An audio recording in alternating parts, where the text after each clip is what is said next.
안녕하십니까. 차주인닷컴 최주환입니다. 저번 시간에는 차주인닷컴에 대해서 간단하게 설명도 드렸고, 제가 왜 사이트를 만들게 되는지에 대해서 그 이유도 말씀드렸는데요. 이제부터는 화물 처음 들어오시는 분들, 초보분들, 요즘 할인이라고 그렇게 말씀을 하시던데, 그분들이 좀 개념을 잡을 수 있게, 저도 그렇게 잘하는 건 아니지만 대충 어느 정도는 알고 들어오셔야 될 것 같아서 제가 뭐 시리즈별로 화물차에 대해서 한번 알아보겠습니다. 뭐 이것도 사업이다 보니까 조금 아셔야지 영업을 하시는데 도움이 좀 되실 거예요. 오늘은 첫 번째로 영업용 화물차가 뭐냐, 간단하게 얘기하면 막막하게 그냥 차를 사서 한다는 생각보다는 한번 일단 검색도 한번 해보시고, 제 블로그도 있어요. 제 블로그도 들어오시면은 뭐 잘 쓴 글은 아닌데 그래도 나와 있으니까 확인도 해보시고 다른 걸도 한번 보시는 게 맞아요. 그래서 그 개념이 뭐냐, 영업용 화물차는 말 그대로 운전을 해서 돈을 버는 게 영업용 화물차입니다. 우리가 우리 차를 차를 탄다 그래서 누가 돈을 주지는 않지 않습니까? 이게 반대 개념이거든요. 영업용 화물차라는 거는 화물을 싣고 A에서 B 지점까지 갔을 때 그 부분에 대해서 돈을 받는 게 영업용 화물차라는 개념입니다. 우리가 쉽게 말하는 노란 넘버, 우리는 돈을 받고 유상 운송 행위를 할 수 있는 허가를 다 마친 차량이다. 하나의 어떻게 보면 표시죠. 그러면 어떻게 화물차를 운행을 하고 내가 이 운송업에 들어올 수 있겠냐? 첫 번째, 화물운송 자격증이 있어야 됩니다. 화물운송 자격증이 뭐냐? 화물을 할 수 있는 자격을 심사를 받는 거예요. 그렇다고 해서 굉장히 어렵고 이렇지는 않습니다. 각 시군구, 거의 한 광역시나 아니면 시 단위나 이렇게 보시면은, 보통 이제 광역시 단위로 보시면은 그 교통안전공단이 있어요. TS. 그쪽에서 이제 시험을 치거든요. 첫 번째는 이제 적성검사라고 있어요. 적성검사를 먼저 받고, 적성검사 해갖고 뭐 크게 어려운 건 없어요. 테스트 몇 가지 받는 거고, 그 다음에 적성검사를 통과를 하면 필기시험이 있어요. 필기시험을 치셔야 돼요. 필기시험을 치시고 합격을 하면 그 다음에 마지막에 이제 교육을 또 받아야 돼요. 제가 알기로는 정확하게 기억은 안 나는데 한 8시간 정도 받아야 돼요. 이건 저도 인터넷으로 확인을 좀 해봐야 돼요. 그렇게 교육을 받으면 화물 운송 자격증을 줍니다. 그 화물 운송 자격증을 일단 취득을 하셔야지 영업용 화물차를 운전을 하실 수가 있어요. 그게 없으면 등록 자체가 안 돼요. 그 다음 이제 두 번째, 화물 운송 자격증을 취득을 하신 후에 사람들은 차를 먼저 살까? 아니면 일자리를 먼저 볼까? 저는 솔직히 말하면 내가 뭘 할 건지, 어떤 일을 할 건지에 대해서 생각을 하셔야 돼요. 자, 크게 두 가지로 나눌 수 있습니다. 첫 번째로 우리가 말하는 지입하고, 쉽게 말해 두 번째는 콜바리. 이게 약간 조금 뭐 비싸 보일 수도 있는데, 간단하게 얘기하면 지입제는 화물 운송 물량 자체를 물류회사하고 운수회사는 계약을 맺어서 그 부분에 대해서 제가 운행을 해주고 돈을 받는 거예요. 근데 두 번째, 콜바리, 그냥 내가 자유롭게, 요새 뭐 24시 어플이랑 있어. 24시 콜 어플이고, 그리고 뭐 도움반도 있고, 요새는 뭐 많아요. 쉽게 말해서 이렇게 보시면 돼요. 우리 배달 라이더들 있죠. 라이더들이 휴대폰 뭐 띵띵띵띵띵 뭐 누르고 있잖아요. 그게 있기 전에 화물 쪽, 그 있기 전에 또 대리운전, 그런 식으로 내가 요거를 콜이라고 말하거든요. 그거를 찍어서 내가 움직이는 거예요. 그러니까 다시 한번 정리드리면, 하나는 회사 물량을 가지고 움직이는 건 지입이고, 하나는 내가 이 어플이라는, 그러니까 지금 공개된 어플 자체 내에서 경쟁이 심한 곳에서 내가 열심히 해가지고 내가 그 이득을 취하는 게, 그러면 콜발이에요. 그럼 두 가지 중에 뭘 할 거냐, 그거를 생각을 하셔야 돼요. 왜냐, 그거에 따라서 차를 사는 게 달라져요. 차를 덜컥 사면 안 돼요. 차를 사려면 내가 용도에 맞게 사야 되는 거지, 무조건 새 차 사고 좋은 차 사고 뭐 윙바디 사고 윙바디 비양 좋다, 이게 아니에요. 두 번째, 일자리를 먼저 하셔야 돼요. 세 번째는 남바 종류도 두 가지가 있어요. 남바가 개인 있고 법인 남바가 있어요. 개인 남바는 쉽게 말해서 제 거예요. 개인. 양도 양수가 가능해요.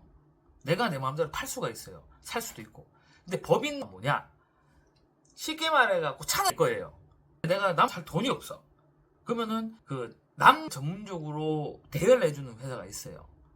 그 회사에서 내가 보증금이라는 명목으로 돈을 얼마를 내고 임대를 받는 거예요. 그 임대 받을 때 통수마다 다르겠지만은 한 달에 뭐 많이 내는 데는 요새는 모르겠어요. 올라가지고 뭐 20만 원, 부가세 포함 22만 내는 데도 있고 뭐 싸게 내는 이건 정해진 게 없어요.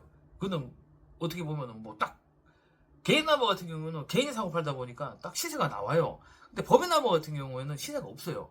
그러니까 모르는 분들은 어떻게 보면 좀 비싸게 내고 그리고 아까 말씀 보증금에 대해서도 그것도 돌려주는 데도 있고 안 돌려주는 데도 있어요. 웬만하면 좀 여유가 되시면은 남 사시는 걸 추천을 해요. 왜냐면은 나중에 내가 폐업을 하도 남만 남는단 말이에요.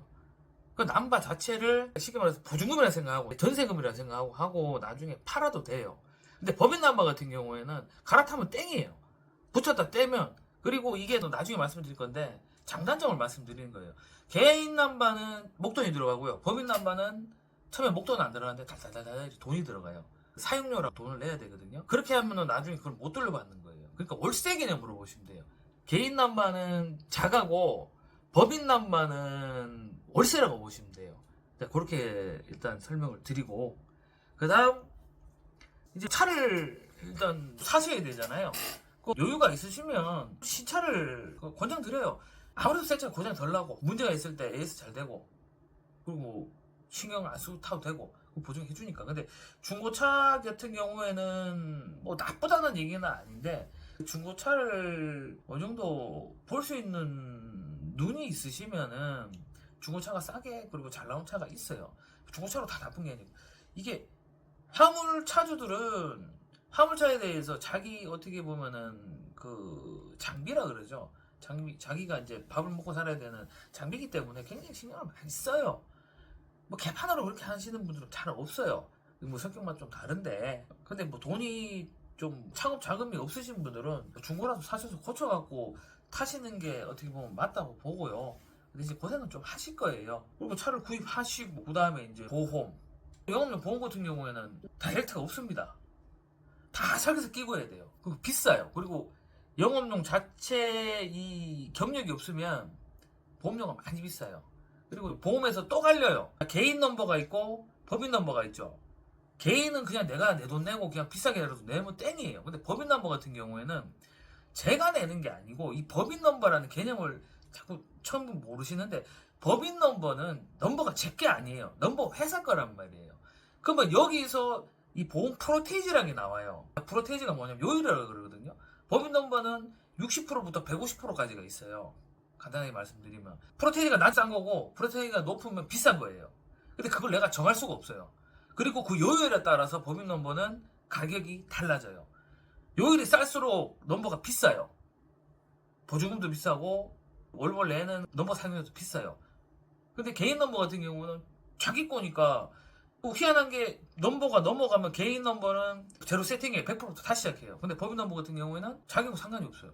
그냥 이걸 그대로 인수를 해야 돼요. 인수할 거냐 안 할 거냐 그건 본인이 판단하는 겁니다. 거기서 또 갈리죠. 그러니까 그 개인 넘버를 추천드리는 거예요. 좀 목돈이 들더라도. 그리고 넘버를 하고 보험을 넣고 그 다음에 차후에 또 하시면서 알게 돼요. 뭐 세금 문제라든지 이런 것들은 어차피 제가 또 나중에 설명을 드릴 거니까 간단하게 말씀드리면 첫 번째는 화물운송 자격증을 취득을 하셔야 되고요. 두 번째는 자기가 어떤 포지션을 잡아서 나는 안정적으로 그냥 지입을 할란다. 아니면 나는 편하게 그냥 진짜 난 자유롭게 그냥 막 돌아다니면서 내가 하고 싶다. 그걸 말 하셔도 돼요. 그건 본인이 판단하시는 겁니다.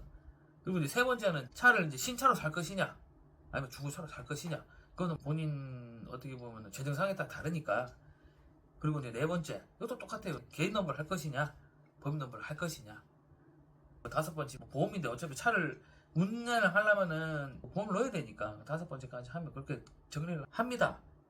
그렇게 하시는 게 어떻게 보면은 그거 정도는 알고 계셔야 돼요. 왜냐면 이것도 모르고 들어오면은 정리가 안 돼요. 뭐 어떤 사람도 차 먼저 사야 된다, 뭐 먼저 해야 된다, 뭐 먼저 해야 된다. 제가 해본 결과로는 일단은 내가 할 마음이 있으면 따고 그 다음에 두 번째 단계에서 내가 어떤 일을 할 건지, 지입을 할 건지, 콜바를 할 건지에 대해서 정말 고민을 많이 하셔야 돼요. 거기서 고민을 하셔서 그 다음 단계는 자기 처해 있는 돈이나 아니면 자기 형편이나 아니면 뭐 그거에 따라 갖고 결정하시면 되는 거예요. 제일 중요한 건 일자리예요. 일자리. 내가 뭘 할 것이냐. 나는 그냥 아유 왔다 갔다 거리는 게 좋다. 뭐 시키는 대로 그럼 지금 하시는 게 맞고, 나는 전국 팔도 다 돌아다니고 싶다. 콜바를 하시는 게 맞습니다. 그거를 항상 기억을 하셔야 돼요. 제가 이제 뭐 개념에 대해서 좀 짧게 말씀드려요. 오늘도 두서없이 말씀드린 것 같습니다. 근데 개념은 알고 들어오시는 게 맞아요. 개념을 모르고 들어오시면 돈을 그래 한두 푼 드리는 것도 아닌데 이게 뭐 중고차고 뭐고 해도 그래도 거의 큰 차 같은 경우 4.5톤 기준으로 해가지고 남바까지 달고 하면 거의 억 단위가 들어가요. 준비를 많이 하셔서 들어오는 게 맞습니다. 본인이 생각을 하셔야 되고요. 오늘은 화물차 개념에 대해서 알아봤고요. 다음 편부터는 이제 화물 용어든지 여러 가지에 대해서 제가 아는 선에서 설명을 한번 드리겠습니다. 오늘은 여기까지 마치겠고요. 우리 차주인닷컴은 항상 차주인님들과 함께 하겠습니다. 믿을 수 있는 차주인들의 직거래 차주인닷컴 최지환이었습니다. 감사합니다.